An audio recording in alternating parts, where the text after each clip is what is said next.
নমস্কাৰ, আজি পুনৰ এটি নতুন আধ্যাত্মিক বাৰ্তালৈ আহিছোঁ আৰু আজিৰ বাৰ্তাৰ বিষয়বস্তু অসমীয়া শাওণ মাহ কেতিয়া পৰিব। আমি আচলতে জগন্নাথ মন্দিৰ দৰ্শন কৰিবলৈ গৈছিলোঁ আৰু মন্দিৰ দৰ্শন কৰিবলৈ যোৱাৰ আগতেই ইতিমধ্যে আমাক বিভিন্নজন ভক্তই সুধিছিলে যে দেও শাওণৰ মাহ আৰম্ভ হৈছে নেকি। সেই সময়ত বিভিন্নজনে বিভিন্ন প্ৰশ্ন বা শাওণ মাহৰ ব্ৰত ইতিমধ্যে তেওঁলোকে আৰম্ভ কৰি দিছিলেই, কিন্তু আমি সেই সময়ত তেওঁলোকক ফোনতে কৈছিলোঁ যে শাওণৰ মাহ এতিয়াও পৰা নাই। শাওণৰ মাহ পৰিব অহা সোমবাৰ, অৰ্থাৎ অহাকালি 21 তাৰিখ সোমবাৰ যিটো পৰিব, সেই 21 তাৰিখৰ সোমবাৰৰ দিনাই শাওণৰ মাহ ষ্টাৰ্ট হ'ব। আজি আমাৰ এই জগন্নাথ যাত্ৰাটোত আমাৰ অসমৰ জ্যোতিষ সম্ৰাট ভৰত ৰাজ ডাঙৰীয়াও আছে। এয়া ভৰত ৰাজ ডাঙৰীয়া আপোনালোকৰ মাজত চিনাকি কৰাই দিছোঁ।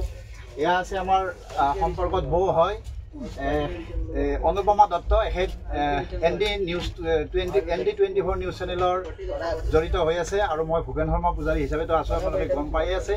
গতিকে শাওণৰ মাহ হৈছে অহা শাওণৰ যিটো প্ৰথম সোমবাৰ, এই প্ৰথম সোমবাৰটো হ'ব অহাকালিৰ পৰা, অৰ্থাৎ অহাকালি 21 জুলাইৰ পৰা শাওণ মাহৰ আমাৰ অসমীয়া মাহ মতে শাওণৰ মাহ আৰম্ভ হ'ব।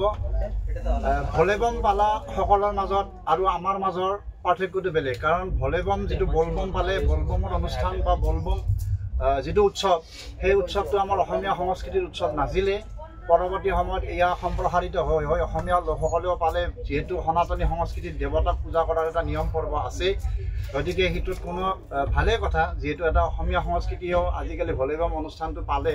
কিন্তু যিসকলে শাওণ মাহত ব্ৰত ৰাখিম বুলি ভাবে, তেতিয়াহ'লে শাওণ মাহৰ ব্ৰতৰ প্ৰথমটো সোমবাৰ আচলতে অহাকালিৰ পৰা।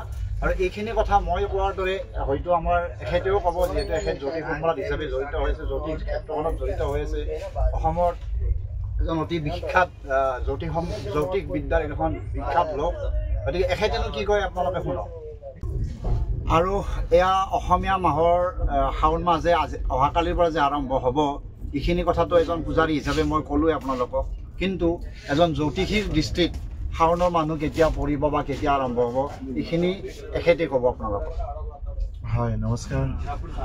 অসমীয়া শাওণ মাহৰ মাত্ৰাটো পবিত্ৰ মাহ, সকলোৰে শুভেচ্ছা জ্ঞাপন কৰিলোঁ। মাহটো যেন সকলোৰে কাৰণে ভাল হওক, সকলোৰে মনৰ বাঞ্ছা পূৰ্ণ হওক, তাৰ কামনা কৰিলোঁ। অলৰেডি আমাৰ পূজাৰী ডাঙৰীয়া ক'লেই গোটেইখিনি বস্তু, নতুনকৈ মই ক'ব লগা নাই। তথাপি এটা পবিত্ৰ মাহ, সকলোৱে এইখিনি সময়ত যিসকলে সাধাৰণতে মই কওঁ যে কাল সৰ্পত যিবিলাক মানুহৰ দুখ আছে, ই এটা বিৰাট সুন্দৰ মাহ, যিসকলে কাল সৰ্প দুখৰ খণ্ডনৰ কাৰণে পূজা পাতল কৰিব পাৰে। ধন্যবাদ। হয়, মই কোৱা ধৰণে এখেতেও নিশ্চিতভাৱে ক'লে। এখেতে মোতকৈ অলপ বিশেষভাৱে ক'লে, কাল সৰ্পদোষৰ খণ্ডনৰ কথাটো ক'লে, যিটো কথা মই অৱতাৰণা কৰা নাই। আৰু আজি আচলতে এই আধ্যাত্মিক বাৰ্তাটোত মই কোনো আধ্যাত্মিক সাজত নাই, কাৰণ আমি যিহেতু এটা মন্দিৰ পীঠৰ পৰা আহি আছোঁ, এটা সম্পূৰ্ণ সুকীয়া পৰিৱেশৰ মাজত থাকিবলগীয়া হৈছে। এই ড্ৰেছটো পৰিধান নকৰাকৈ এই ভিডিঅ'টো বনোৱাৰ বাবে আপোনালোকে ওচৰত ক্ষমা মাগিছোঁ। পৰৱৰ্তী সময়ত আকৌ নতুন এনেকুৱা আধ্যাত্মিক বাৰ্তা দি যাবলৈ চেষ্টা কৰিম। আজিলৈ বিদায় মাগিছোঁ। নমস্কাৰ।